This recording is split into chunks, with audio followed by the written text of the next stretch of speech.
The new CEO called me Deadweight in front of 200 employees.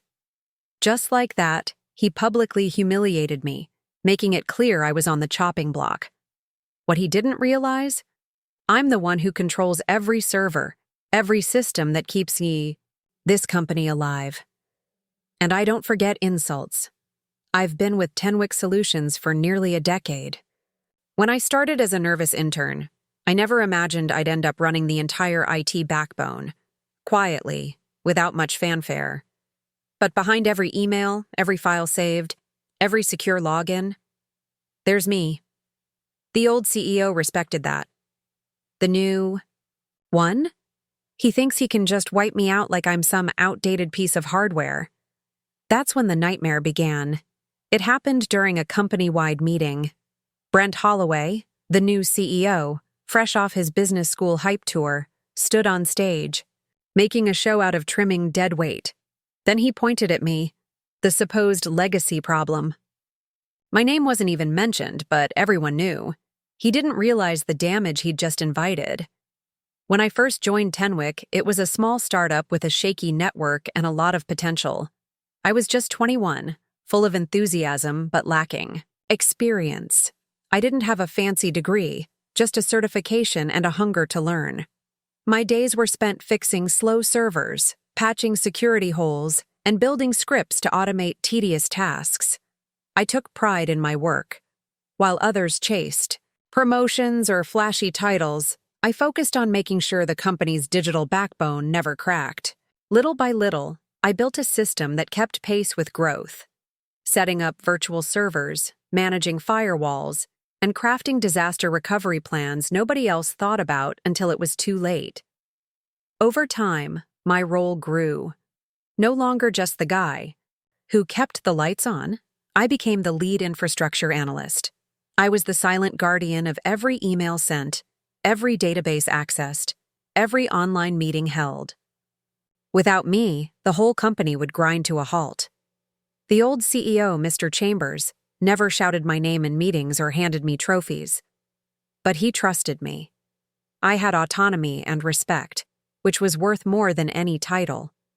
He told me once, "You don't have to be on stage to make the show happen." I took that to heart. Then Brent Holloway arrived. From day one, he radiated disruption. He spoke in buzzwords and loved sweeping announcements about efficiency and lean transformation. His favorite phrase? Cutting deadweight. He didn't understand the tech side of the business and made that clear. Outsourcing IT, automating with tools none of us had vetted, hiring consultants who knew more about corporate jargon than actual servers. I stayed quiet, watching the changes unfold, knowing the risks. His focus wasn't growth or stability. It was cost-cutting at any cost. The tension reached a boiling point during the next all-hands meeting. The auditorium was packed. 200 employees filled the seats, the buzz of whispered speculation filling the air. Brent took the stage with his usual bravado, pacing and clicking through slides about performance reviews and unlocking value. Then he stopped, scanned the crowd, and landed his gaze squarely on me. "I've been reviewing departments closely," he announced, "and I've identified some roles that no longer serve our vision. Roles stuck in the past, burdens we need to shed to move forward." A hush fell. I'm talking about people who have been here for years without delivering leadership or innovation. People holding us back. The murmurs grew louder. He didn't say my name, but everyone knew who he meant. I'm looking at the IT department, where we've got legacy players clinging to old systems. Dead weight. It's time to upgrade or unplug. I sat frozen, the eyes of the whole company drilling into me. I felt the sting of humiliation, publicly labeled a liability. But beneath the surface, I was calculating. Because Brent had no idea who he was messing with. He didn't know that I wasn't just dead weight. I was the architect of our entire digital operation. I built the access controls, coded the internal apps, monitored backups, managed security. I knew every line of code, every patch note, every configuration setting. The shiny new systems Brent raved about? I personally tested, deployed, and kept them running at 3 a.m. on weekends. Without me, the servers wouldn't just slow down, they'd stop. Emails would bounce. Client data would become unreachable. The entire company's workflow would collapse. Brent thought he could replace me with contractors or automation, but he underestimated the depth of what I controlled. I wasn't angry. Yet, I wasn't plotting revenge. I was alert and patient. Because this wasn't just a job insult, it was a warning. A challenge. He had just made the biggest mistake of his career, publicly humiliating the person who holds the keys to the kingdom. Before we jump back in, tell us where you're tuning in from, and if this story touches you, make sure you're subscribed, because tomorrow I've saved something extra special for you. After that humiliating meeting, I left the auditorium with a pounding heart. Everyone's eyes had been on me, but no one dared to speak up, not because they didn't want to, but because they knew the silent war that was brewing. Back at my desk, the buzz of whispered conversations didn't stop. People were speculating about what Brent's comments meant, about who might be next, and how the new CEO's ruthless efficiency drive would reshape the company. I could almost hear the ticking clock counting down my time here. But here's what Brent didn't realize. I had been preparing for something like this for years. When I first joined Tenwick, I noticed the cracks in their IT systems. Legacy hardware running past its prime, inconsistent security protocols, and worst of all, no centralized control over critical assets. So I built safeguards, layers upon layers of digital fortresses. I documented everything meticulously, kept backups hidden away in secure locations, and crafted fail-safes that even the CFO didn't know existed. Most importantly, I maintained control of the servers, the true heart of the company's operations. If someone wanted to cut me loose, they'd have to get through me first. The days after Brent's public insult were tense. I felt the weight of his gaze wherever I went. His subtle attempts to sideline me in meetings, invitations to rethink my role, and vague suggestions to consider new opportunities. But I kept calm. I doubled down on my work, quietly, monitoring the company's systems, tightening security, and scanning for vulnerabilities. I wasn't about to give him the satisfaction of seeing me crack. One afternoon, Brent called me into his glass office. "Jacob," he said, barely looking up from his laptop, "I want to talk about your position here. We need to streamline IT. I'm thinking about outsourcing some functions. It's more cost-effective." I nodded slowly. "I understand, but before any changes, you should know that the systems I manage are deeply integrated. Outsourcing without full knowledge could expose us to risks. Downtime, security breaches, loss of data." He waved a hand dismissively. "You're overthinking it. We need fresh ideas, not old habits." That's when I realized he didn't just underestimate me. He didn't understand the stakes. That evening, I stayed late. The office emptied. Lights dimmed, but I was wide awake. I accessed the server room remotely, running diagnostics. Everything was stable. But I knew that if Brent pushed further, if he tried to dismantle the IT infrastructure without a plan, the company would be vulnerable. Vulnerable to outages, to hackers, to catastrophic failures, and that vulnerability would land squarely on his shoulders. The next day, I quietly contacted a trusted vendor, someone outside the company who owed me a favor from years ago.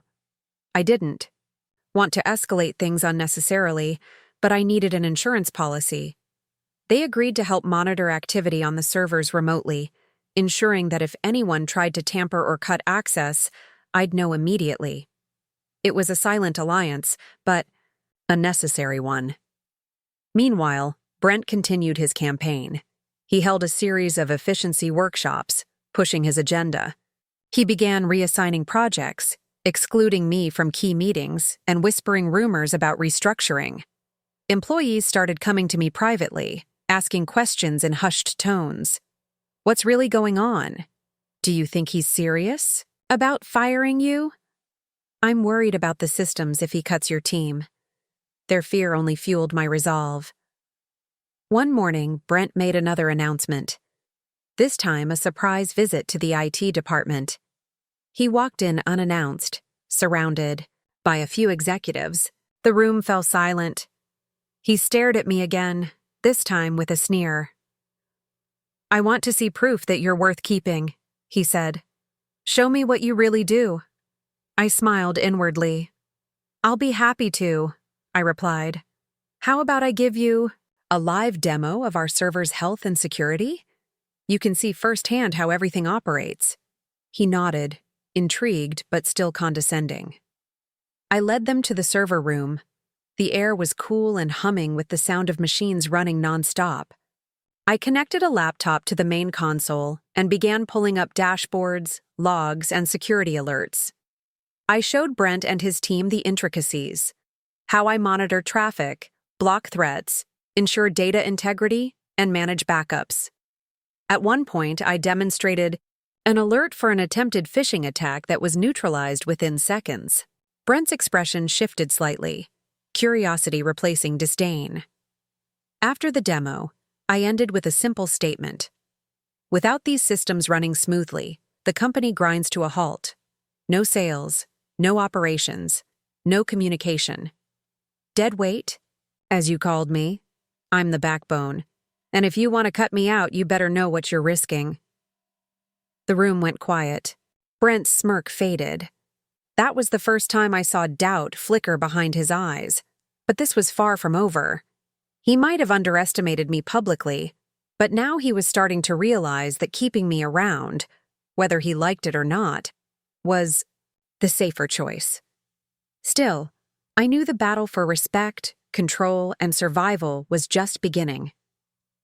Preparing and narrating this story took us a lot of time, so if you are enjoying it, subscribe to our channel. It means a lot to us. Now back to the story. The days after the server room demo felt like walking a tightrope stretched taut over an endless abyss.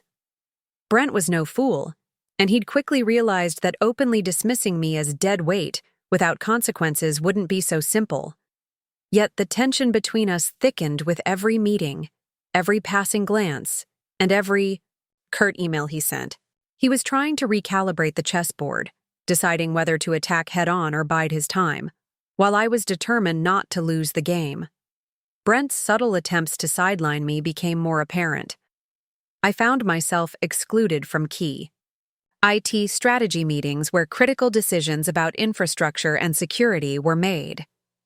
Invitations to efficiency reviews came wrapped in veiled warnings about streamlining resources. More than once, I caught him whispering with his new executive team, the smirks and side glances leaving no doubt about their agenda. Still, I wasn't about to back down. I doubled down on my work, knowing that if I were going to fight this battle, I needed more than just technical skill. I needed an airtight fortress of documentation and evidence. Every server configuration, every security protocol, every access log, I meticulously mapped it all. My goal was to make it impossible for Brent or anyone else to dismantle the IT infrastructure without catastrophic consequences for the entire company. For years, I'd been the invisible backbone of Tenwick's operations, quietly managing everything from the legacy systems to the cloud integrations. Now, that invisibility was my shield. One cold Monday morning, an urgent email from the finance department jolted me into action. There had been a suspicious login attempt traced to an IP address halfway across the globe, somewhere in Eastern Europe. My pulse quickened. This wasn't just a test, it was a probing attack. I immediately initiated a forensic investigation, pulling logs and tracing digital footprints like a detective on the trail. The intruder had tried to access sensitive financial databases, but thanks to the layered security I'd installed over the years, the attempt was blocked before any damage occurred. I breathed a sigh of relief, but the incident was a stark reminder. that our defenses couldn't falter, especially now. Brent's plans to overhaul IT without full understanding threatened to weaken those defenses dangerously. Determined to shore up our defenses, I scheduled a high-level meeting with the heads of finance, legal, and compliance. I wanted to present a united front, one that Brent couldn't easily override. The conference room was tense as we gathered around the large oak table. I laid out the details of the attack, the vulnerabilities it exposed, and the urgent need to enhance cybersecurity protocols across the board. We're facing increasingly sophisticated threats, I said firmly. It's not just about technology. It's about protecting the company's reputation, assets, and the trust of our clients. We need mandatory cybersecurity training for all employees, enhanced encryption standards, and an independent security audit. Heads nodded thoughtfully. Legal emphasized regulatory compliance risks. Finance recognized the potential costs of a breach. It was clear they understood the gravity, much more than Brent seemed to. That meeting marked a turning point. Without Brent's involvement, the board and department heads were beginning to see me less as an obstacle and more as a guardian of the company's future. Meanwhile, the rumors of restructuring spread like wildfire. Employees approached me in hushed tones, their faces etched with worry. What's really going on with Brent? Is he serious about firing you? Are we going to lose the systems you manage? Can you protect us from all this change? Their fear became my fuel. One afternoon, an anonymous tip slid into my inbox. Brent planned a surprise inspection of the data center. The goal was clear: catch me off guard, maybe even sabotage my work to justify firing me. I had exactly 24 hours to prepare. I cleaned up system logs, ran exhaustive diagnostics, and rehearsed my presentation. Every detail had to be flawless. When Brent and several board members stormed into the data center, the room fell deathly silent. The usual hum of machines was a stark contrast to the pounding of my heart. "I want proof that you're worth keeping," Brent sneered. "Show me what you really do." I smiled inwardly but kept my calm. Leading them through the server room, I pulled up dashboards, security reports, and uptime statistics. I walked them through real-time monitoring of network traffic, demonstrated how automated defenses neutralized an attempted phishing attack just hours earlier, and showed detailed disaster recovery plans I had personally designed. Brent's expression shifted from condescension to something resembling respect, but the atmosphere remained tense. After the tour, I looked Brent in the eye and said quietly, "Without these systems running smoothly, the entire company grinds to a halt. No orders processed, no communications, no sales. Deadweight? I'm the backbone." The board members exchanged looks. Brent's smirk faded, but respect in Brent's world came with a price. A few days later, he pulled me into his office with a proposition: take a demotion with a pay cut or face termination. I declined without hesitation. Instead, I submitted a detailed proposal to the board, outlining the risks of outsourcing IT, the hidden costs, and a strategic roadmap for modernizing our infrastructure under my leadership. The board was impressed. They deferred to my expertise. Brent was left with a difficult choice: accept the board's decision or escalate the conflict further. The final showdown loomed on the horizon. The tension had been simmering for weeks, but everything came to a head at the company's quarterly all-hands meeting. This was no small gathering. Over 300 employees packed the main auditorium, eager to hear the latest plans from the new CEO, Brent. Rumors were swirling about layoffs and restructuring, and the air was thick with anticipation and unease. I took my seat toward the back, bracing myself for what was coming, knowing full well that Brent's agenda wasn't going to be kind to me or my team. Brent strode confidently onto the stage, his presence commanding immediate attention. His sharp, no-nonsense tone cut through the murmur of the crowd. "We're here to make Tenwick leaner, smarter, and more competitive," he declared, pacing deliberately across the stage. Then, with a deliberate pause, He scanned the room and zeroed in on me. The spotlight seemed to shift, and suddenly I was the center of attention in a way I never wanted. Unfortunately, some roles have become redundant, especially in IT, he said, his voice dripping with disdain. I'm talking about dead weight, like Kevin here. A hush swept over the crowd. I felt every pair of eyes on me, some shocked, others whispering, a few with disbelief clearly etched on their faces. Brent's words were a public execution, designed to humiliate me in front of my peers. I fought hard to keep my face steady, but inside, a fire blazed. Years of dedication, long nights solving crises, fending off cyber attacks, all of it dismissed with a single cruel label. My mind raced through the countless late nights troubleshooting server crashes, building secure firewalls, and keeping the company's network online no matter what. This was the moment when all that invisible work had been thrown out the window. Then Brent did something I never expected. Casually, almost theatrically, he tossed an award onto the stage beside me, a plaque engraved with Most Overrated Employee. The entire room went completely silent. The award clattered loudly against the floor, drawing every eye. Brent's smug expression said it all.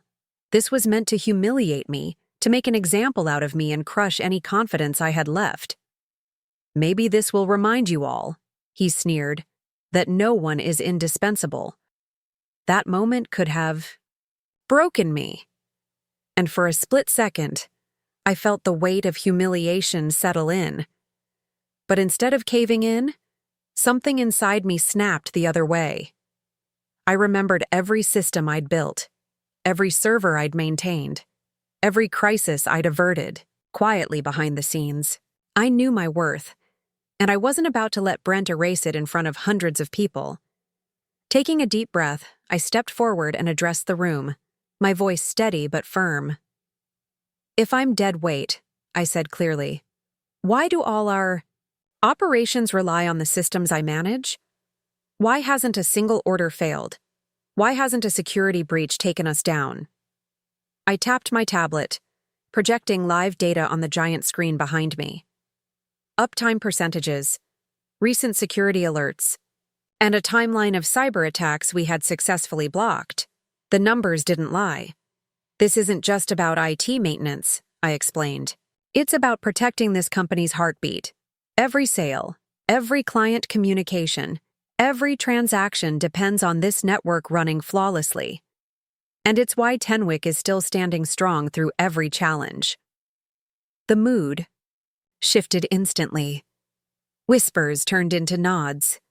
Some employees applauded quietly. Brent's confident smirk faltered, replaced by a tight-lipped glare. The narrative was changing, and I could feel the support of my co-workers start to build. After the meeting, several department heads approached me privately. You saved us from a massive breach last week, one said quietly. Don't let anyone forget it, another told me. Brent doesn't understand the tech side. Cutting corners will cost us more in the long run. Their support meant everything. The IT team rallied around me, quietly sharing stories of how my leadership kept systems running smoothly.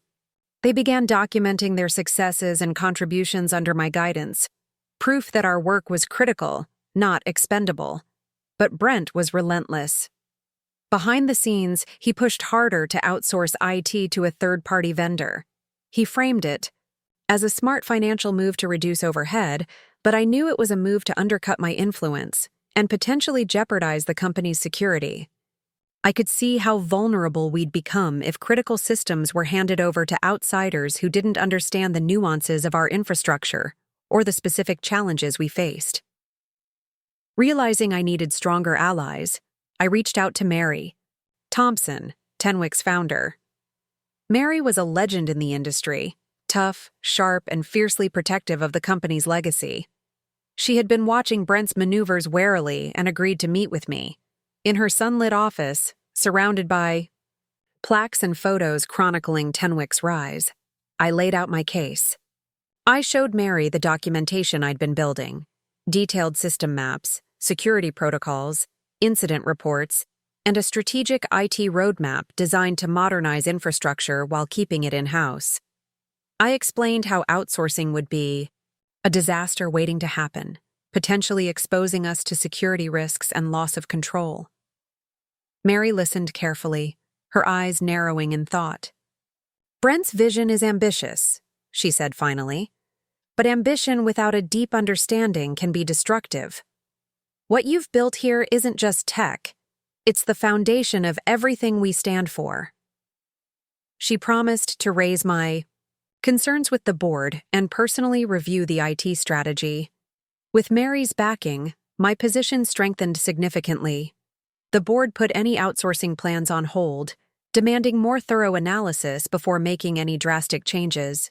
Brent's influence started to wane as other executives recognized the risks of moving too fast or ignoring the expertise within. Still, Brent wasn't ready to concede. The battle for control of Tenwick's future was far from over. But now, I wasn't fighting alone, and for the first time in months I felt like the tide was turning in my favor. The days following the all-hands meeting felt like walking through a storm. Brent's public insult had shaken the company's culture, and tensions simmered beneath the surface. Employees whispered in hallways, some rallying quietly behind me, others unsure whom to trust. The once unified team now felt divided. My IT department was under a microscope like never before, and every action we took was scrutinized by upper management. I knew I had to prove not only my value, but the value of keeping the company's tech infrastructure in the hands of those who truly understood it. I threw myself into work with renewed determination, diving deep into system audits and infrastructure upgrades that had been long overdue. We had some aging servers that were teetering on the edge of failure, issues that, if left unchecked, could lead to catastrophic downtime or data loss. But with Brent pressuring the board to cut costs and outsource, I was fighting against the clock and against political currents that threatened to undo years of careful stewardship. One afternoon, as I was running diagnostics, my phone buzzed. It was an email from Brent's assistant requesting a meeting. My heart sank. I knew this couldn't be good. Brent wanted to meet to discuss the future of IT at Tenwick. I braced myself, knowing it would be another round of ultimatums and veiled threats. In the sleek conference room, Brent sat across from me, arms crossed, eyes sharp. "Kevin," he started, voice cold and businesslike, "I've been reviewing the numbers. Your department is costly and inefficient. I need to know, why should I keep you on at all?" His tone was challenging, daring me to justify my existence. Didn't flinch. Because without the systems I manage, this company doesn't operate. You may think it's all just IT fluff, but it's the backbone of every deal, every client relationship, every paycheck. I keep our data secure, our communications running, and our online services available. Cutting corners here means risking everything. He scoffed. "Sounds like fear talking. We can replace your team with a vendor, cheaper and faster." I shook my head, feeling my patience fray. "I don't doubt outsourcing can save money in the short term, but I guarantee you'll pay more in downtime, breaches, and lost trust. That's not a gamble I'm willing to take with this company." The meeting ended without resolution, but I knew I'd planted seeds of doubt. Brent wasn't used to being challenged, and I saw flickers of frustration in his eyes. Determined not to let this slide, I called a confidential meeting with my senior IT staff.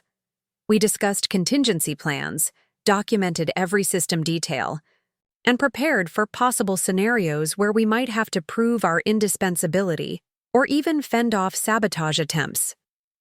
The stakes had never been higher. Meanwhile, I quietly started building bridges with other departments, sales, finance, operations, explaining how IT was not just a support function but a strategic partner. I shared success stories, like how my team's quick response stopped a phishing attack last month that could have cost millions. Slowly, allies emerged. People began to see the true value behind the tech walls. One pivotal moment came when the finance director, Laura, approached me privately. Kevin, I've been crunching the numbers, she said. Your forecasts show that outsourcing could expose us to hidden costs, extended downtime, vendor lock-in, less control. The risk is huge. I'm going to back you at the next board meeting. That support was a game changer. I realized that survival wasn't just about defending my role.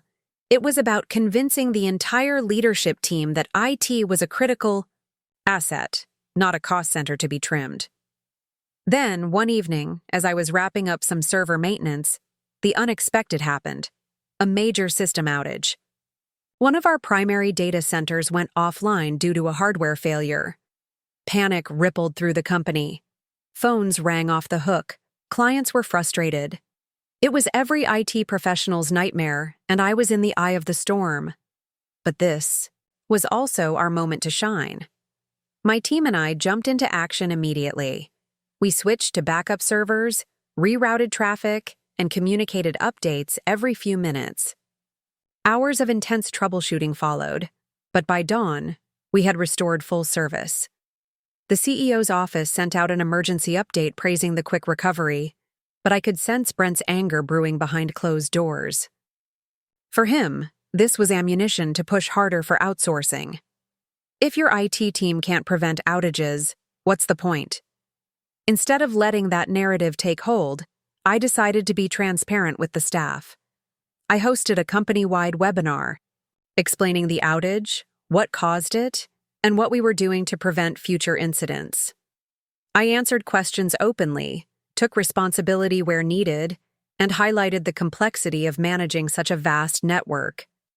The response was overwhelmingly positive. Employees appreciated the honesty and the dedication my team showed. Trust started to rebuild. Even some skeptics began to nod in agreement that internal expertise was invaluable. Behind the scenes, the board was taking note. Mary Thompson, still championing our cause, pushed for additional investment in IT infrastructure and a long-term strategy focused on resilience and innovation. With her support, the board postponed any decisions on outsourcing until a comprehensive review was completed. Brent, though frustrated, found his influence waning. His plans to cut IT costs faced increasing resistance. The company started to rally around the message that protecting their digital backbone wasn't a luxury, it was survival. I realized the battle wasn't just about me or even IT anymore. It was about the soul of Tenwick, the values it stood for, and the trust between leadership and employees. And as tough as the fight had been, it reminded me why I loved this work. Because sometimes, standing firm means saving everything you care about. After the outage crisis settled, I thought the worst was behind us. But Brent had other plans. His thinly veiled frustration grew into outright hostility. He started micromanaging IT projects, second-guessing decisions, and publicly undermining my team's efforts. Meetings that used to be collaborative became battlegrounds where every suggestion I made was met with skepticism or outright dismissal. I realized Brent wasn't just trying to cut costs, he wanted control, and that meant pushing me out. One Monday morning, I received an email from HR scheduling a performance review. The message was curt and vague, but I knew what it meant. I braced myself for the worst. When the meeting finally came, Brent was there along with the HR manager, Sarah. The room felt cold and clinical, like a trap waiting to spring.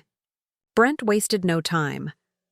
Kevin, we need to talk about your attitude and whether you're truly aligned with the company's vision. You've been resistant to change, and frankly, some say you're a liability. His words stung, but I stayed calm. I disagree, I replied firmly. I've been here through every growth phase, built the systems that keep this company running, and I'm always open to improvements. But change for the sake of change, without understanding the risks, is dangerous. Brent shook his head, dismissing me. This isn't about your past contributions. It's about whether you fit into the future we want to build.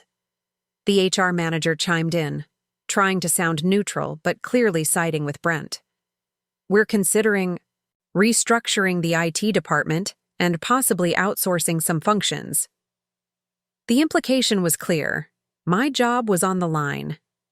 Leaving the meeting, I felt a mix of anger and resolve.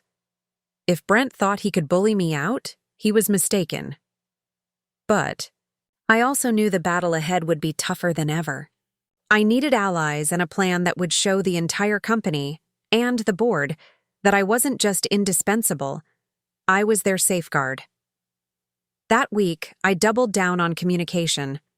I wrote detailed reports explaining the critical nature of every system, the risks outsourcing posed, and the cost-benefit analysis that proved maintaining internal expertise was the smart business move. I shared these with department heads and the board members I'd built trust with, making sure they understood what was at stake. I also started working more closely with our cybersecurity team, a small but talented group who were my secret weapon. Together, we identified potential vulnerabilities that an outsider might miss or mishandle. We set up new security protocols, simulated breach scenarios, and ran emergency drills. Our goal was simple: make it clear that we were not just maintaining the status quo, but actively defending the company's digital future. Meanwhile, Brent's public behavior grew increasingly aggressive.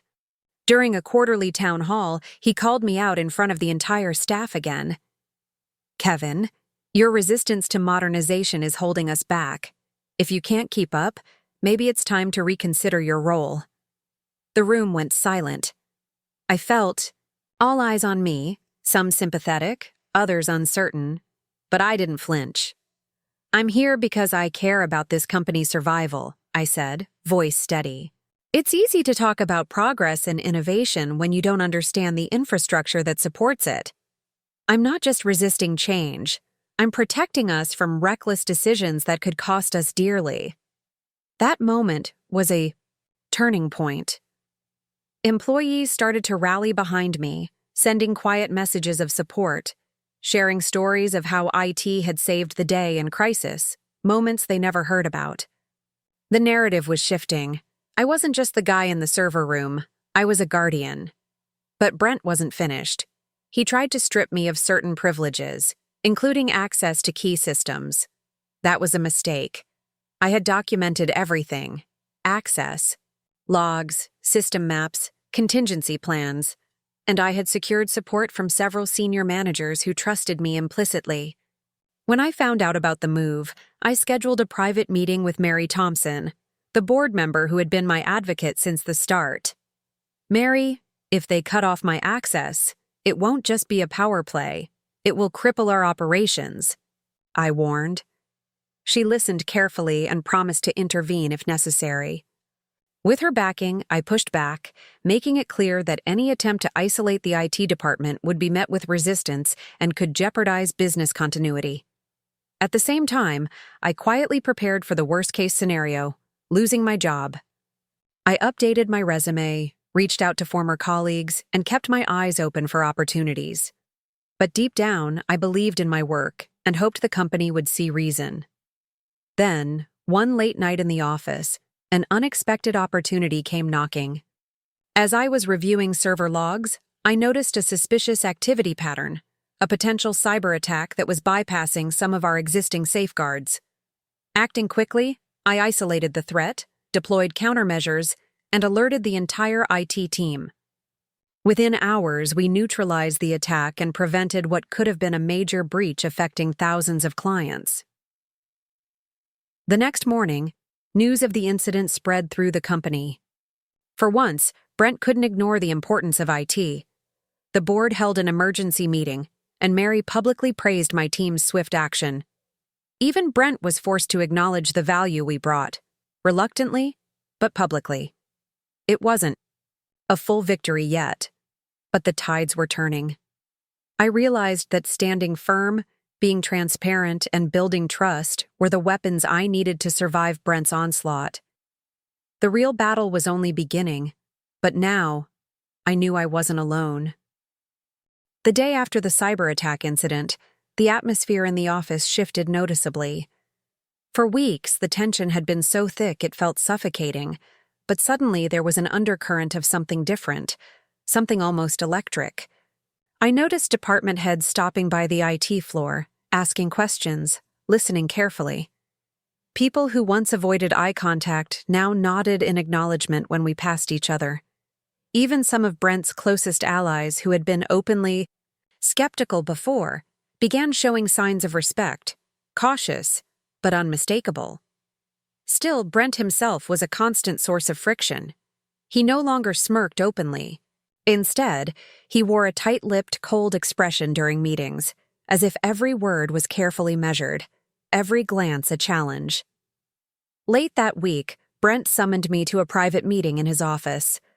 As I entered, the room felt almost like a stage set for a showdown, walls adorned with glossy corporate slogans about innovation and leadership that suddenly felt hollow.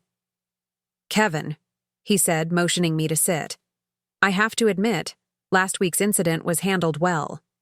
Your team did good work." I nodded cautiously. I didn't want to give him an inch too easily.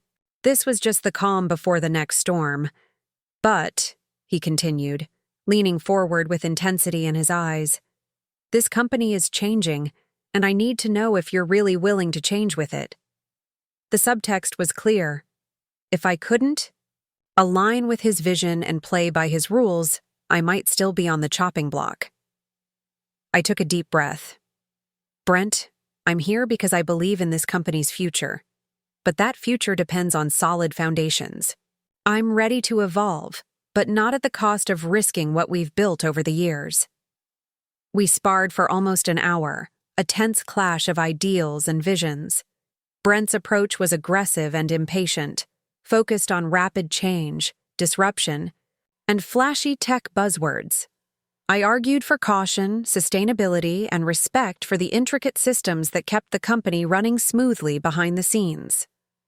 In the end, Brent didn't offer a truce or an apology. Instead, he dropped a thinly veiled threat. "I'm watching you, Kevin. Don't make me regret keeping you around." Walking back to my office, the weight of his words hung heavy. This war was far from over. But I also understood that I held a powerful weapon Brent didn't: deep, intimate knowledge of the company's digital backbone. The servers, networks, and systems were my domain. With them, I wielded quiet but undeniable power. That weekend, I stayed late, mapping out contingencies, not just for technical failures, but for political maneuvers too. I meticulously documented every critical process, access point, and emergency plan. I knew Brent might try to sabotage me or isolate my team, so I prepared for every possible scenario. Monday morning brought an unexpected announcement. Brent was unveiling a new IT restructuring plan, claiming it was designed to modernize and streamline operations. The news spread quickly, and anxiety rippled through the company. Many feared layoffs or outsourcing. As I reviewed the plan's details, the reality hit hard. It was more than a budget cut. Brent intended to bring in an external consulting firm to take over critical system management, a move that would marginalize my entire team. I immediately called an emergency meeting with my closest IT colleagues. "This isn't just about budgets," I warned them. "They want to strip us of control and hand the keys to outsiders who don't understand our systems or culture." We brainstormed strategies to demonstrate the real risks and costs of this plan. Over the next several days, I compiled a mountain of evidence: past incidents of downtime caused by external vendors in other companies, compliance issues, and the complex infrastructure that demanded deep internal expertise. I drafted a detailed memo for the executive team and trusted board members, carefully outlining why our IT department needed to stay intact and empowered. The pushback was swift and fierce. Brent accused me of sabotaging progress and resisting change out of fear. But I stood firm, responding with calm facts and data. The board requested a formal presentation, and I knew this would be the defining moment of my career. The fall day of the presentation arrived, and the conference room buzzed with tension. Brent sat at the head of the table, arms crossed, watching every move. I began by tracing the company's IT history, our achievements, challenges, and the critical role of in-house expertise. I highlighted potential vulnerabilities if control shifted outside, emphasizing real data, cost analyses, and risk assessments, facts that no flashy buzzword could overshadow. Questions came fast and hard, mostly from Brent, but some from skeptical executives too. I answered each with confidence, transparency, and detailed explanations. When I finished, there was a long, heavy pause before Mary Thompson, the board member who had championed me from the start, spoke up. "Kevin, this is exactly the kind of insight and leadership we need. Your team has proven invaluable." Heads nodded in agreement around the table. Although Brent tried to maintain his position, it was clear the board was leaning my way. The external consulting plan was put on hold pending further review, and my team received a tentative vote of confidence. It wasn't a total victory, but it was a crucial one, the first major win in a long, exhausting corporate battle. Walking. Out of the meeting, I felt a surge of relief mixed with renewed determination. Brent had underestimated me, and that mistake was beginning to cost him. But I also knew I couldn't afford to let my guard down. The fight for the company's soul, and my place in it, was far from over.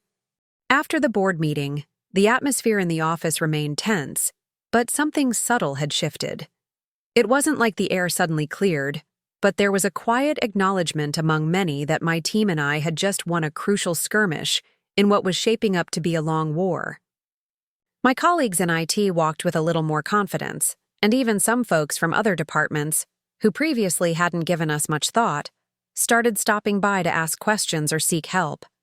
I realized the battle wasn't mine alone anymore. It had grown into something bigger, a struggle over the very future direction and soul of the company. Brent's approach had rallied resistance in ways I hadn't predicted. However, Brent wasn't one to accept defeat quietly. Over the next few days, I noticed subtle but deliberate shifts in his behavior. He stopped smiling during meetings and instead wore a rigid, almost cold expression. Behind closed doors, there were hushed conversations and brief but intense phone calls that left me feeling like I was being circled by sharks. I wasn't just fighting to keep my job anymore. I was engaged in a strategic war of influence, power, and control. Then, out of nowhere, an email landed in my inbox. It was from HR, marked urgent. I opened it and learned that a formal complaint had been filed against me for insubordination and creating a hostile work environment. No name was attached to the complaint, but the timing, tone, and thinly veiled accusations made it clear who was orchestrating it. It was a calculated move to discredit me and weaken my position.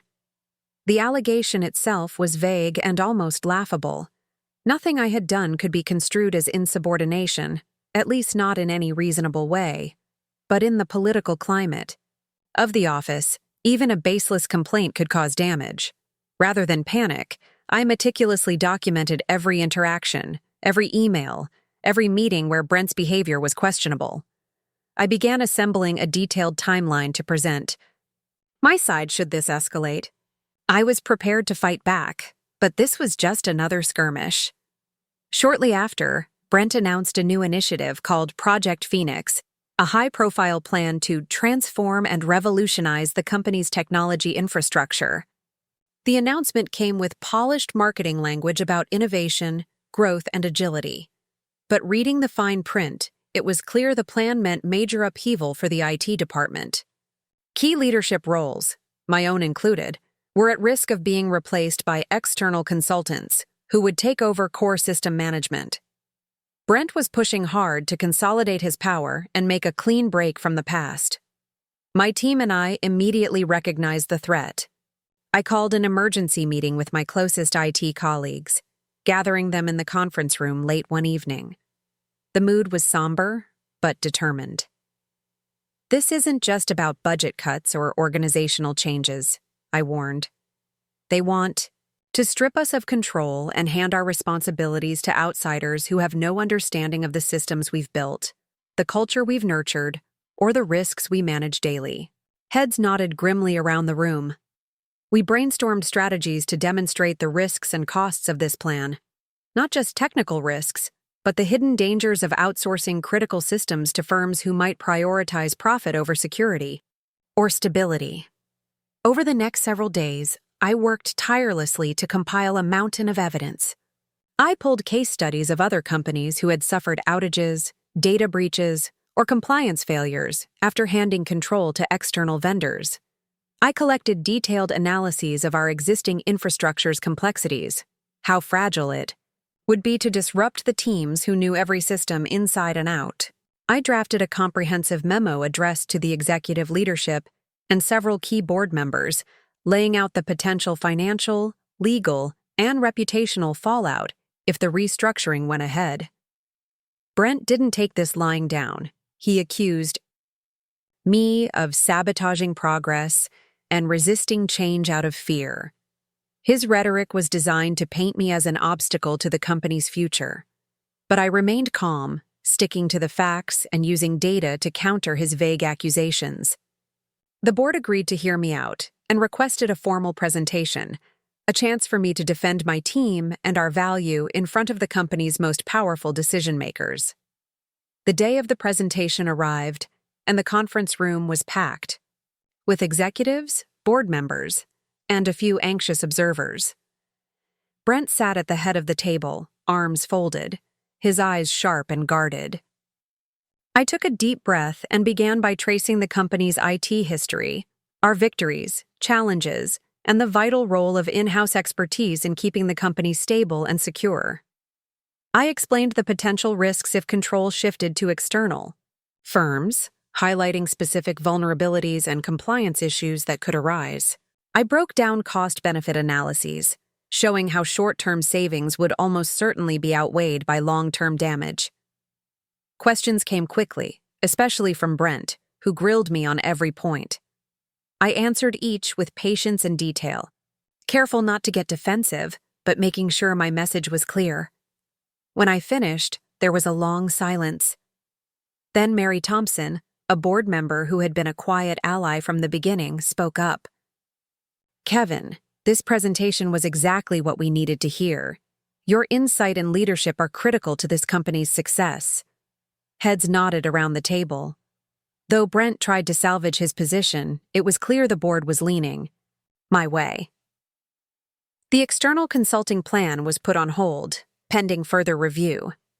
My team received a tentative vote of confidence. It wasn't a complete victory, there were still battles ahead, but it was the first major win in a long, exhausting fight. As I left the meeting room, relief mixed with renewed determination. Brent had underestimated me, and that miscalculation was beginning to cost him. But I knew I couldn't let my guard down. Not yet. The real war for the company's future, and for my place in it, was just beginning. The days following the board meeting were anything but calm. While the immediate threat of Project Phoenix's external takeover had been paused, the underlying tensions in the company only grew thicker. Brent, clearly rattled by the pushback, was no longer hiding his frustration. I noticed subtle yet unmistakable signs of retaliation and power plays, small obstacles suddenly appearing in my projects, key meetings scheduled without my input, and whispers of rumors circulating about my uncooperative attitude. But I wasn't alone anymore. My team had rallied like never before. Junior IT staff who once kept their heads down now showed visible pride in our work. They took initiative to fix issues before they escalated and shared ideas openly. I had begun mentoring several promising young employees, passing on years of experience and knowledge, not just about systems and codes, but also about how to navigate corporate politics without losing integrity. It became clear that the fight was about more than just me. It was about preserving the heart and soul of the IT department and proving our indispensable role. One afternoon, an email landed in my inbox from Maya, Brent's chief of staff, a surprising gesture that caught me off guard. She requested a confidential meeting, emphasizing the need to talk about company dynamics and internal challenges. Naturally, I was cautious but curious. When we met in a quiet conference room, Maya laid out a side of the story I hadn't heard before. Brent's aggressive moves weren't just personal. They were driven by pressures from outside investors eager for rapid, visible growth and cost cuts. The internal politics were more complex and fragile than I'd imagined. She warned me gently. If you want to protect your team, you'll have to play a careful game. Brent's not invincible, but his position is precarious. You have leverage, but you need to wield it wisely. It was the first time I heard that from someone inside his inner circle. We exchanged guarded trust, realizing that to survive, alliances might have to be built even with unlikely partners. Meanwhile, the company's regular operations started to feel the ripple effects of the ongoing power struggle. Projects that once moved smoothly now encountered bureaucratic delays, conflicting priorities, and shifting directives. It was blamed for slowdowns, even though the real causes lay higher up. Brent continued to push innovation projects. On paper, but without genuine support or resources, they faltered. Despite these challenges, my team kept delivering results quietly but consistently. We fixed security vulnerabilities that had gone unnoticed for years, upgraded critical infrastructure without downtime, and implemented efficiency improvements that saved the company substantial costs. Word began to spread, within the executive circles and among other departments, that the IT team was the backbone keeping the company running, even as the leadership wrestled in public. Then came a defining moment. Brent announced a major company-wide event to celebrate the anniversary of the firm's founding. The occasion was meant to showcase a united front and renewed commitment to growth under his leadership. The entire staff of 200 employees gathered in the auditorium, buzzing with anticipation. Brent's speech was polished, but when he turned his attention to the IT department, he didn't mince words. In front of everyone, Brent called me out, labeling me deadweight, and suggesting that my resistance was holding the company back. The words hit like a thunderclap. The room fell silent. Dozens of eyes locked on me, some shocked, others confused. The humiliation was palpable, but I refused to let it break me. Instead, I held my head high and waited for my moment to respond. Later, that day, after the event, I convened a meeting with my team. I looked around the room at faces that were both worried and determined. They want us to believe we're replaceable, I told them.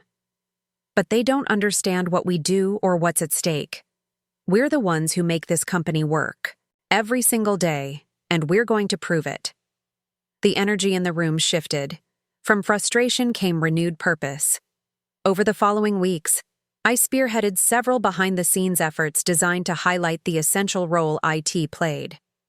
We resolved long-standing system bottlenecks that had frustrated other departments for years, rolled out new cybersecurity protocols ahead of schedule, and offered proactive support during critical launches. We documented everything carefully, ensuring that our contributions were visible and undeniable. Even some of Brent's supporters began to quietly acknowledge the importance of our work. Conversations in the hallway shifted from criticism to curiosity. Questions came in about how we managed to keep systems stable despite the chaos elsewhere. It was clear that the narrative Brent tried to sell was starting to crack, but the battle was far from over. The politics within the company's leadership remained volatile, and Brent's aggressive stance had alienated many. I received unexpected support from a few board members who had been quietly monitoring the situation.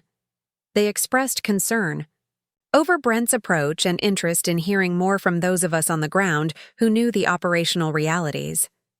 Meanwhile, Maya continued to be a cautious but valuable ally.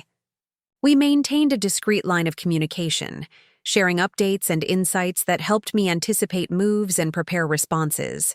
Her insider perspective revealed the fragility of Brent's position and suggested that his days as CEO might be numbered if he couldn't show results soon.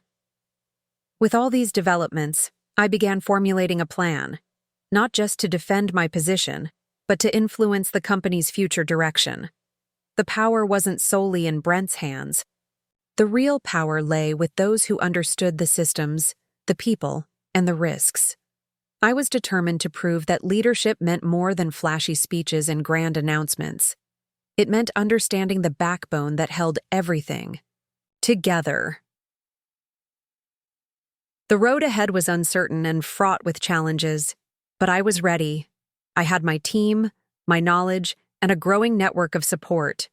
And most importantly, I knew that sometimes the quietest voices in a company held the greatest power, if only they were willing to use it.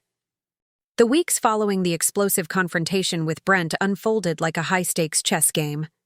Every move had to be calculated, deliberate, and strategically sound. I understood that the slightest misstep could cost me my job, or worse, jeopardize the entire company's stability. So I resolved to play the long game, staying calm and composed while quietly strengthening my position. My first priority was to secure the company's most critical asset, its data infrastructure. I didn't just tighten existing security protocols. I launched a full-scale audit of all systems under my control. Working closely with my team, we identified weak points, outdated software, and potential backdoors that might have been exploited, if left unchecked. Then we implemented multi-layered defenses, two-factor authentication, stricter password policies, and encrypted communication channels for sensitive operations.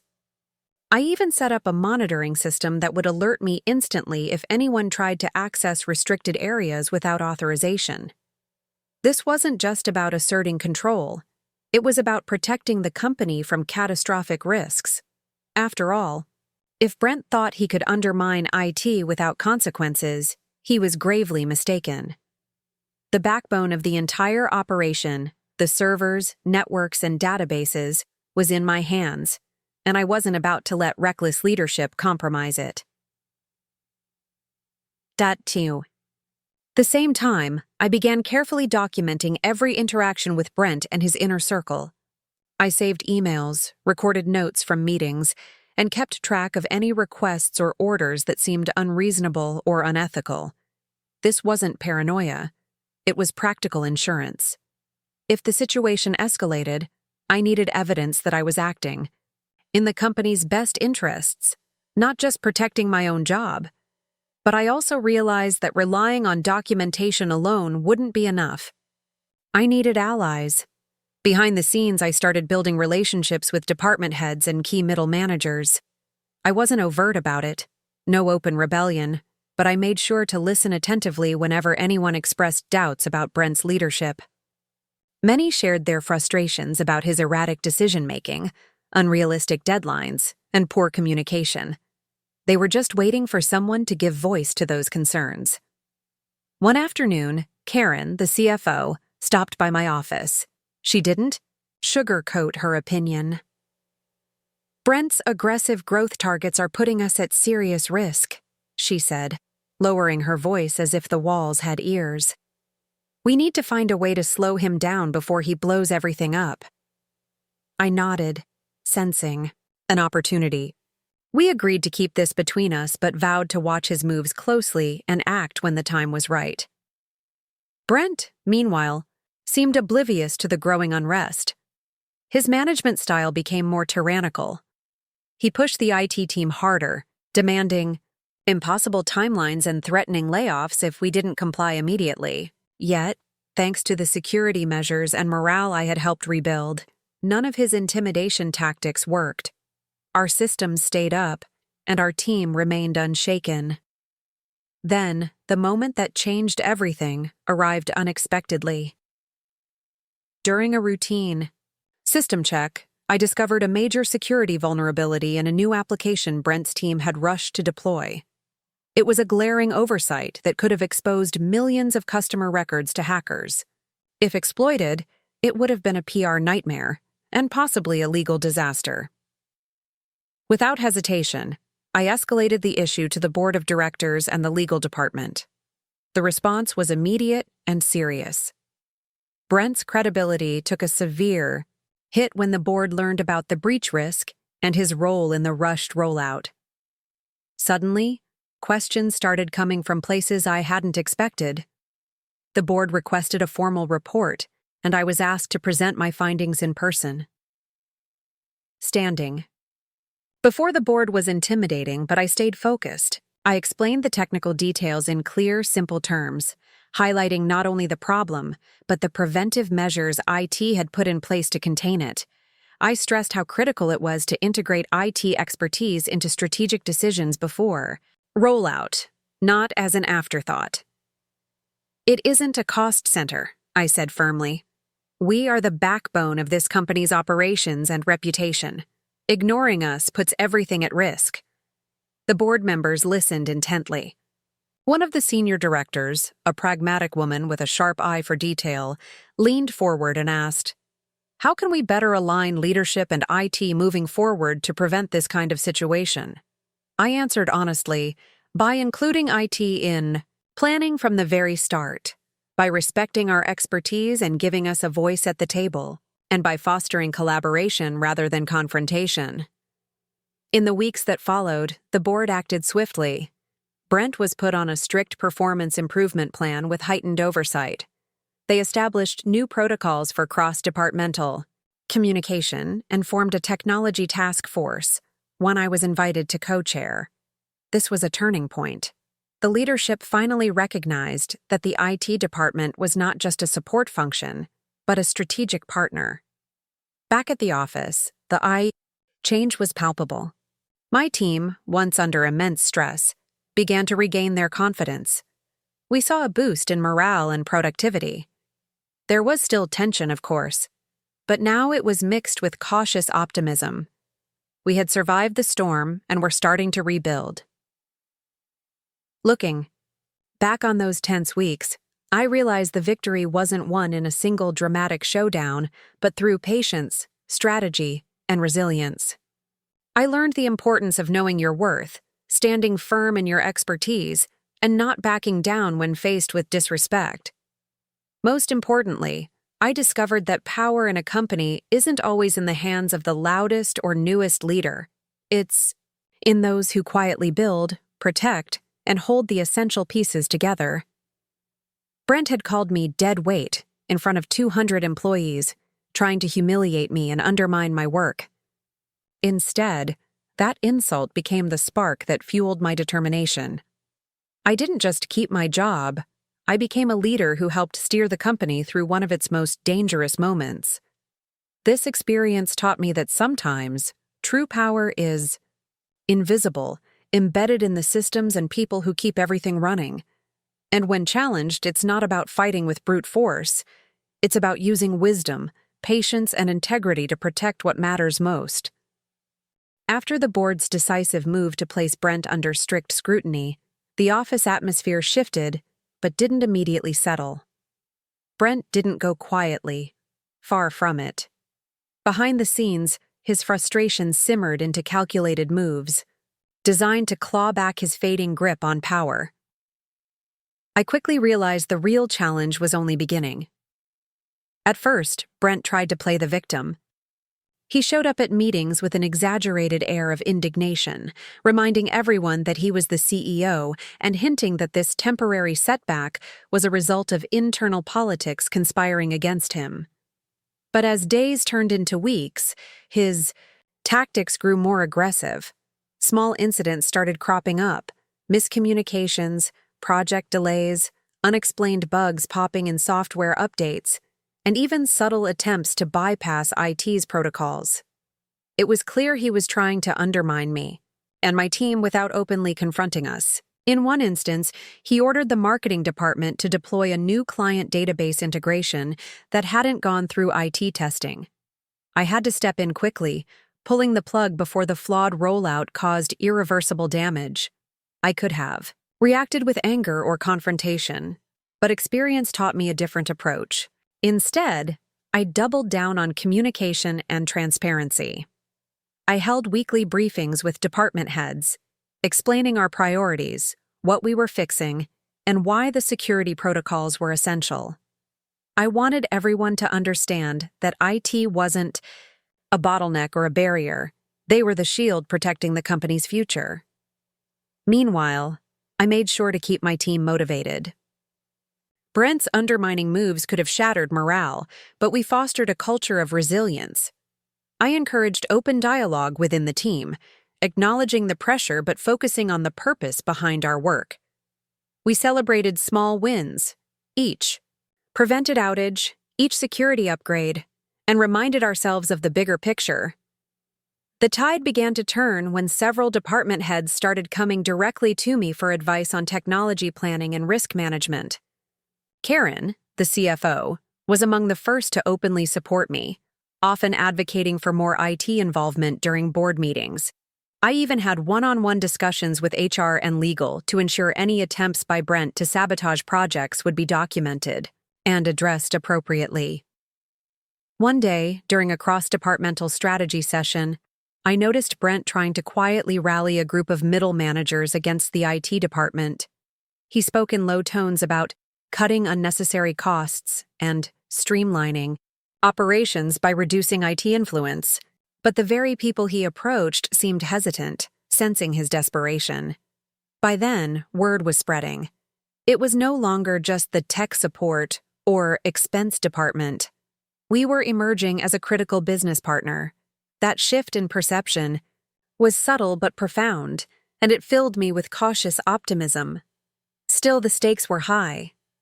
Brent's covert moves were a constant reminder that my position and the company's well-being were far from secure. I spent late nights analyzing system logs, tightening security controls, and preparing contingency plans for any crisis he might provoke. One afternoon, I received an anonymous tip. Someone within Brent's inner circle was leaking confidential information to external competitors.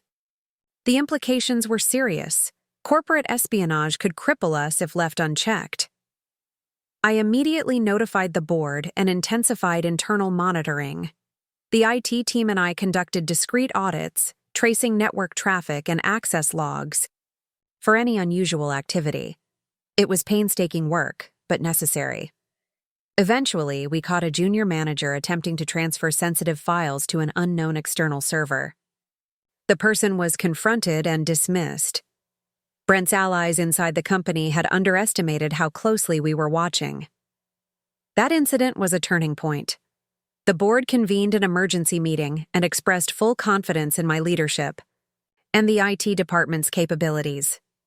Brent's influence waned further, and the company began moving toward a more transparent, accountable culture. Despite this progress, I knew better than to let my guard down. Power struggles in corporate environments rarely end quickly or cleanly. For every battle won, there was often another waiting in the shadows. But what sustained me through these tense months wasn't just strategy or technical expertise. It was the unwavering belief in the value of my work and the respect I earned from my team and colleagues. That conviction gave me the strength to face Brent's sabotage with calm determination instead of fear or anger. Looking back, I realized that leadership isn't always about being the loudest voice in the room. Sometimes it's about quietly holding the line, building trust, and showing that true influence comes from competence, integrity, and resilience. Brent's attempts to sabotage me and the company ultimately only highlighted my importance. I wasn't just a deadweight, as he claimed. I was the guardian of the company's digital future. The battle was far from over, but the momentum was shifting. The foundation I had laid through careful planning, transparent communication, and steadfast leadership was starting to hold strong against the storm. Just when I thought the worst of Brent's sabotage had been contained, the company faced an entirely new crisis, one that threatened to unravel everything we'd fought so hard to protect. It started with a quiet alert from our security monitoring system late one Friday afternoon. At first, it seemed like just a minor anomaly, unusual network traffic patterns that could be easily explained. But as I dug deeper, the pattern became unmistakable. Someone, or some group, was probing our servers, relentlessly, trying to find weaknesses in the digital walls I'd built. I gathered my core IT team immediately. "This isn't a drill," I told them, my voice steady but serious. "We're under attack." What followed was a full-scale cyber attack unlike anything our company had ever faced. The hackers weren't targeting just one system. They aimed for the very backbone of our operations. The servers that handled everything from payroll to sales, client databases to internal communications. If they succeeded, the consequences would be catastrophic, paralyzing business functions, exposing sensitive data, and destroying client trust. Within minutes, I activated our emergency response protocols, the ones I had insisted on creating, months earlier after spotting early warning signs of potential threats. The protocols kicked in like clockwork. My team and I coordinated like a well-oiled machine, isolating compromised servers, rerouting network traffic, and shutting down vulnerable access points. It was a high-stakes chess game, and every move had to be precise. Despite Brent's ongoing resistance and attempts to minimize IT's role, I was grateful the board had empowered me to act decisively. I wasn't just the deadweight he called me anymore. I was the company's frontline defense, the guardian of its digital fortress. As the hours wore on, the attack escalated. The hackers threw everything they had at us: phishing campaigns targeting employees, malware disguised as legitimate software updates, and brute force attempts to crack passwords. Every attempt was met with a swift and calculated countermeasure. One moment stands out vividly. As dusk settled over the city, the hackers launched a massive distributed denial of service (DDoS) attack.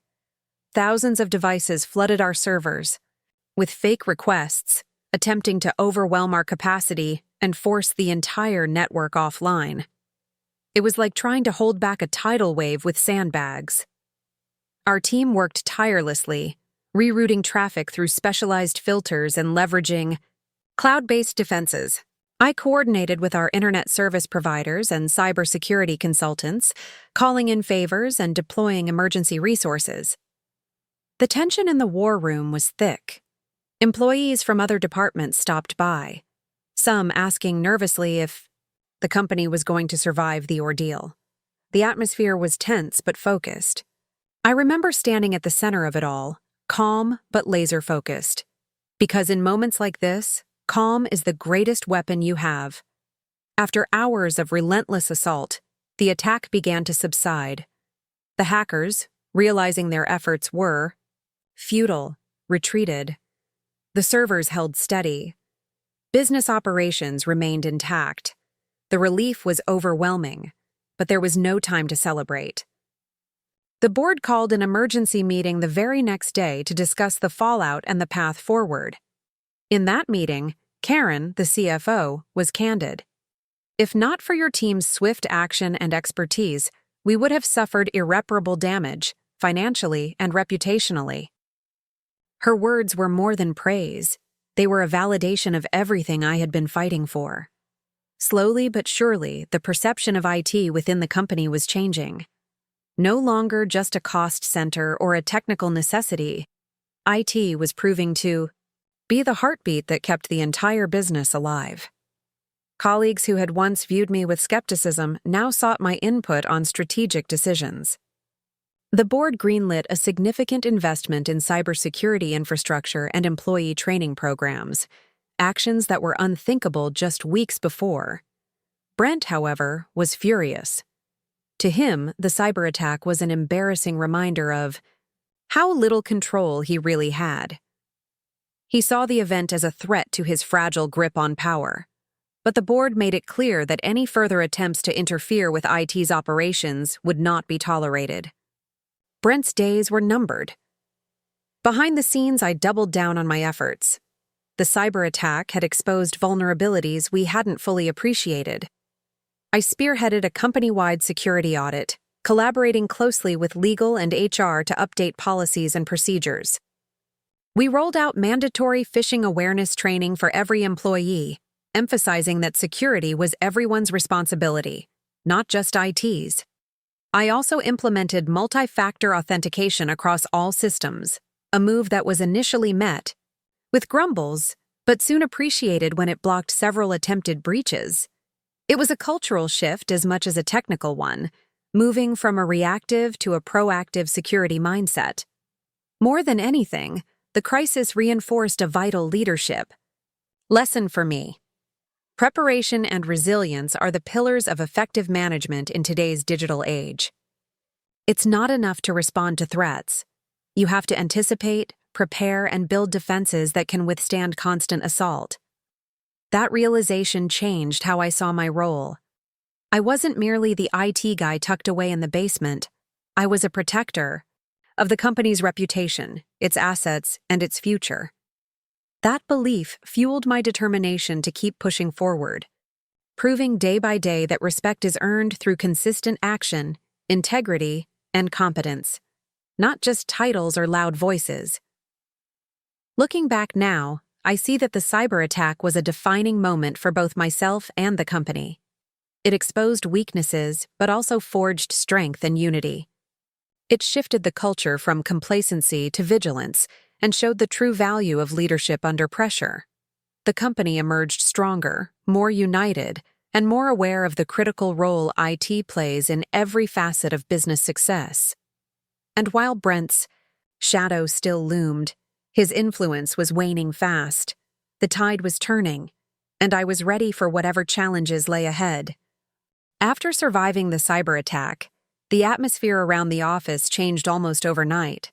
Where before I was invisible or treated with thinly veiled contempt, now I found colleagues coming up to me in the hallways, sometimes pausing just to thank me for keeping everything running smoothly. The whispered doubts about my role and worth had begun to fade, replaced by nods of respect and occasional questions about the systems I managed. It felt like a quiet vindication, but I knew better than to let my guard down. Even as the rest of the company started to see the true value of the IT team, Brent's hostility only intensified. If anything, the cyber attack seemed to threaten his fragile grip on power, and he lashed out in subtle but damaging ways. He excluded me from critical meetings about company strategy, even those where IT's input was vital. He dismissed my budget proposals for necessary infrastructure upgrades, calling them unnecessary expenses. Behind closed doors, he spread rumors that I was too controlling and making it a bottleneck, classic tactics to undermine my credibility and isolate me from other leaders. What Brent didn't understand, though, was that these tactics only steeled my resolve. I'd learned to tune out the noise and focus on what mattered most, the health and future of the company. I made a conscious decision to channel my energy into leading through results, rather than arguing with a bully. My opportunity came sooner than expected. The company was gearing up for a massive digital transformation, migrating all of our data and applications to a new, state-of-the-art cloud platform. This was no minor upgrade. It was a fundamental shift that would affect every single employee, every client interaction, and every business process. I knew the stakes were high. The migration had to be flawless, or it could cripple the company for months. Brent, ever focused on shortcuts and cost-cutting, was eager to rush the process. He wanted to ignore certain security protocols and testing phases, believing we could figure things out on the fly. His attitude sent chills down my spine. I refused to let that happen. I spent days putting together a comprehensive risk assessment, outlining every potential failure point and the catastrophic impacts they could cause, from data loss to service downtime to security breaches. I didn't just present dry technical facts. I translated the risks into business terms that the board could understand. I explained how the success of the migration would protect client trust, secure revenue streams, and strengthen our competitive edge. The board listened. For the first time, they gave me the authority to lead the entire migration project with minimal interference. It was a major vote of confidence and a turning point in how IT was viewed at the company. I quickly assembled a cross-functional team, bringing together developers, system administrators, security analysts, and representatives from sales, customer, service, and operations. It was important that this wasn't just an IT project. It was a company-wide effort. The weeks that followed were a blur of activity. We created detailed project plans, tested migration scripts, and set up redundant backups. I held daily briefings to keep everyone aligned and address concerns promptly. There were moments of tension, especially with employees who feared the unknown changes or worried about losing data. I made it a point to communicate transparently, addressing rumors and encouraging questions. The biggest technical challenges came from legacy software that wasn't fully compatible with the new cloud infrastructure. We had to develop custom integrations and run exhaustive tests to ensure everything worked seamlessly. There were countless late nights spent troubleshooting, rewriting code, and reconfiguring servers. But the team never lost sight of the goal. Despite the pressure and occasional burnout, morale remained surprisingly high. We celebrated small wins, shared lessons learned, and supported each other through the tough patches. Launch day finally arrived. The entire company gathered in the conference room and online for the big switch. Tensions ran high as the migration process began. I stayed glued to the monitoring dashboard, watching server loads, data transfer speeds, and error logs.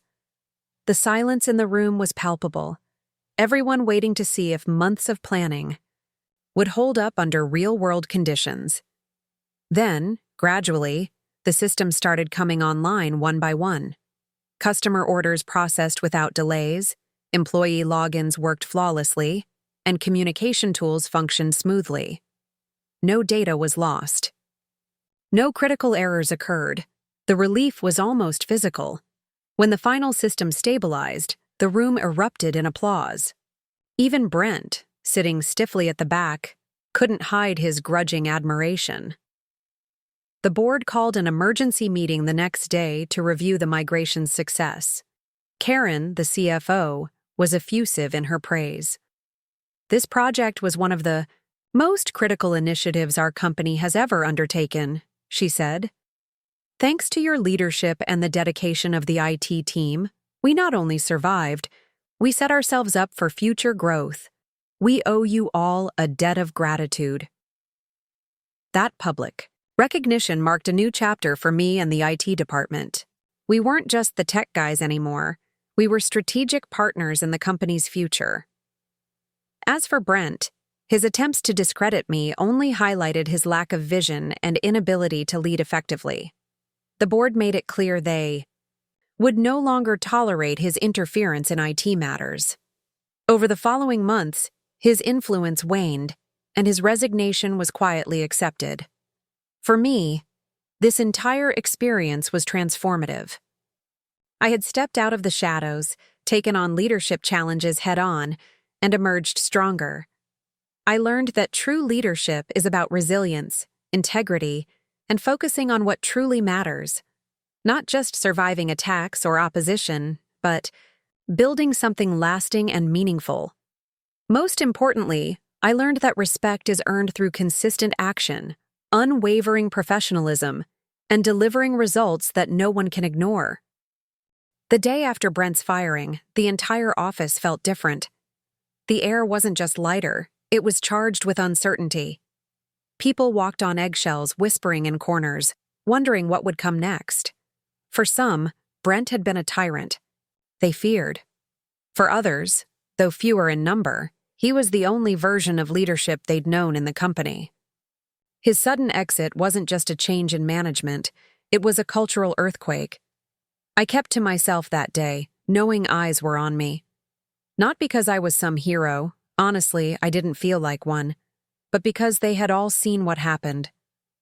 They saw what Brent did to me in that conference room, and they also saw how I kept my cool, held the line, and let the truth win out in the end. My silence, my refusal to play his game, had ended up speaking louder than any outburst could. But now came the real challenge. It's easy to fight against something toxic. Your motivation comes from survival. But what happens when the storm is over? When the tyrant's gone and people start looking to you, not just for technical fixes, but for leadership? The interim CEO was a soft-spoken woman named Helen. Smart, experienced, and deeply respected among the board. She reached out to me that same week, requesting a private meeting. I expected her to ask for server access, data audits, or transition documentation. Instead, she simply said, "I need your help rebuilding trust in this company." I didn't answer right away. My guard was still up, and rightfully so. For too long, my work had been invisible, taken for granted. I wasn't sure if this was genuine or just damage control, but when she added, "People listen to you more than you realize," something clicked. She was right. My quiet persistence, the way I kept things running in the background, had earned more respect than I'd noticed. So, I accepted. The next few months were intense. I wasn't just running IT anymore. I was part of the core team helping reimagine the company's future. Culture audits, new communication protocols, infrastructure upgrades, cross-department workshops. We did it all. The hardest part wasn't the technical work. It was undoing the fear. Years of top-down intimidation had left people afraid to speak up, try new things, or even voice ideas in meetings. We needed a reset, not just in leadership, but in mindset. I took it upon myself to lead some of these sessions. No fancy titles. Just me, sitting with different teams, asking questions, sharing my story, and, most importantly, listening. People opened up. They talked about how they'd been micromanaged, dismissed, burned out. They talked about the days Brent would publicly shame someone and the silence that followed. But they also talked about hope, about wanting to do better, about wanting to be heard. One moment that stuck with me happened in the break room.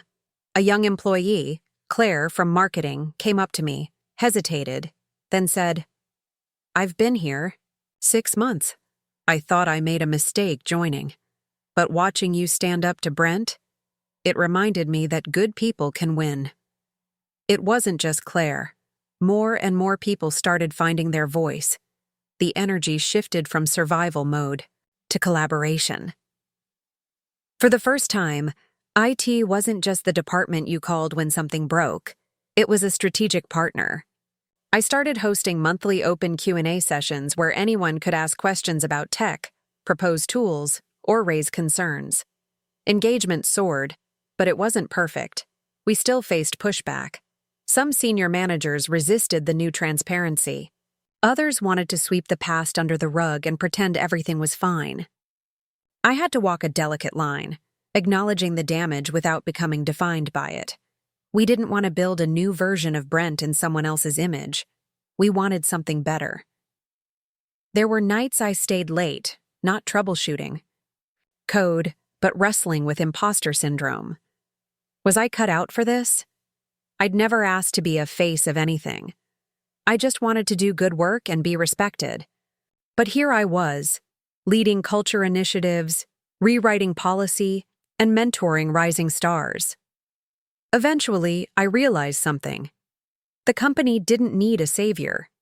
It needed people willing to be real, honest, accountable, and consistent. It needed people willing to lead not from ego, but from empathy. So I leaned in.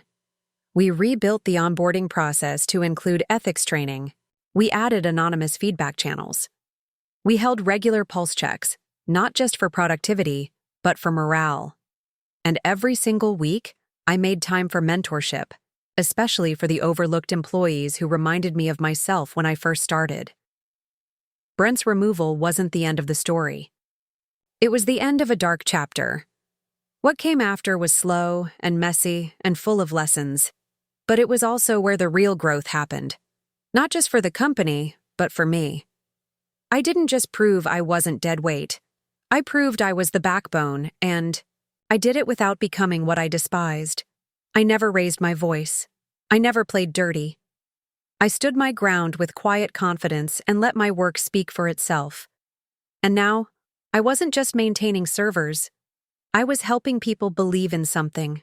Again. 6 months had passed since Brent stormed out of our company, never to return. The chaos he left behind was slowly replaced with something we hadn't experienced in years: peace, mutual respect, and a shared mission. But the scars of his leadership lingered, quietly, like ghosts that refused to leave without being acknowledged. The day of the annual company summit arrived. For the first time in a long while, it wasn't a stiff corporate formality. It was an actual celebration. The event? Hall was decorated simply but tastefully. Laughter echoed through the corridors, and people weren't just attending out of obligation. They were genuinely excited to be there. Helen, now officially our new CEO, approached me that morning. "I have a favor to ask," she said with a gentle smile. "Would you close the event with a short talk?" I blinked. "Me?" She nodded. "You've earned the respect of this company. They need to hear from someone who's been in the trenches, someone who helped rebuild all of this. You're the quiet backbone, but today, you're the voice." I hesitated. I wasn't a public speaker. My comfort zone was a terminal screen, a command line, a server rack.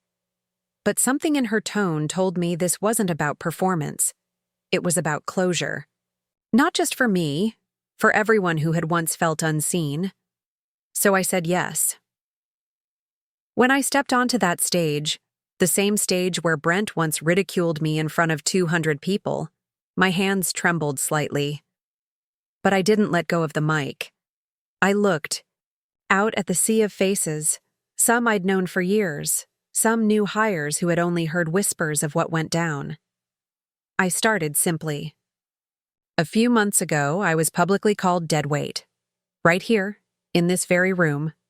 Some of you remember. Some of you cringed with me in silence. Others wanted to speak up but couldn't.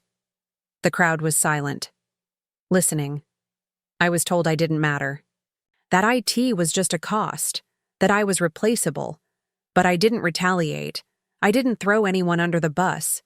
I didn't rage. I just did what I've always done. Kept the lights on. Kept the data safe. Kept the company afloat. I let that hang in the air for a moment. Here's what I learned. Your worth isn't always obvious to those who measure value in titles or quarterly reports. But that doesn't mean you don't matter. Sometimes the strongest pillars are the ones no one sees, until they're gone. A few people nodded. Some clapped softly. Others, I noticed, had tears in their eyes. I continued. In Brent's eyes, I was a cog in a machine. But in reality, I was the mechanic, the designer, the keeper of the system. And I wasn't the only one. Many of you, HR, facilities, accounting, customer support, you've been holding this place together while being ignored. You were never Deadweight. You were the foundation. I shared how we revamped the company's infrastructure, not just technologically but culturally. How we rebuilt trust, rewrote policies with employee input, and empowered teams to own their projects. We weren't just surviving anymore. We were thriving. Because the right people finally had a voice. I ended with this. I used to believe that staying quiet was the noble path. That humility meant swallowing disrespect. But I know better now. There's a difference between being humble and being invisible. And we were never meant to be invisible. We were meant to shine quietly. And speak loudly when the time is right. When I walked off that stage, the applause wasn't explosive. It was steady, heartfelt, real, and that meant more to me than any title ever could. In the weeks that followed, something beautiful happened. Departments that had once worked in silos started collaborating. Our tech team started mentoring interns. The support staff was invited to strategy sessions. One of our designers started a volunteer group that fixed up old laptops for underprivileged schools. The culture had shifted. Not because one man was removed, but because we'd all decided to show up differently. To be seen, to support one another, to hold leaders accountable without fear. One Friday afternoon, I found a handwritten note left on my desk. No name. Just clean handwriting, folded carefully like something sacred. It read, "You reminded me I wasn't broken. Thank you for showing me quiet people can still change the world." That note sits in my drawer to this day. Not because it flatters me, but because it humbles me. It reminds me that what we build matters, that integrity echoes, even in silence. And Brent? I haven't heard from him. Rumor has it he tried to strong-arm another company into submission and got ousted after 3 months. I don't take pleasure in that. I genuinely hope he learns that he sees people as more than metrics one day. But that's no longer my burden to carry. My burden now? It's a privilege to lead quietly, serve faithfully, and ensure no one else in this company ever feels like I once did. Powerless, overlooked, silenced. So, if you're someone watching this who's ever been made to feel invisible, know this: the quiet ones, we hold more power than we think. We don't need to shout. We don't need revenge. We just need to stand, speak truth, and lead by example. Because when you do, the very people who underestimated you will be left wondering how they missed your light all along. And that, my friends, is how you take back your voice and help others find theirs too. Up next, you've got 2 more standout stories right on your screen. If this one hit the mark, you won't want to pass these up. Just click and check them out. And don't forget to subscribe and turn on the notification bell so you don't miss any upload from us.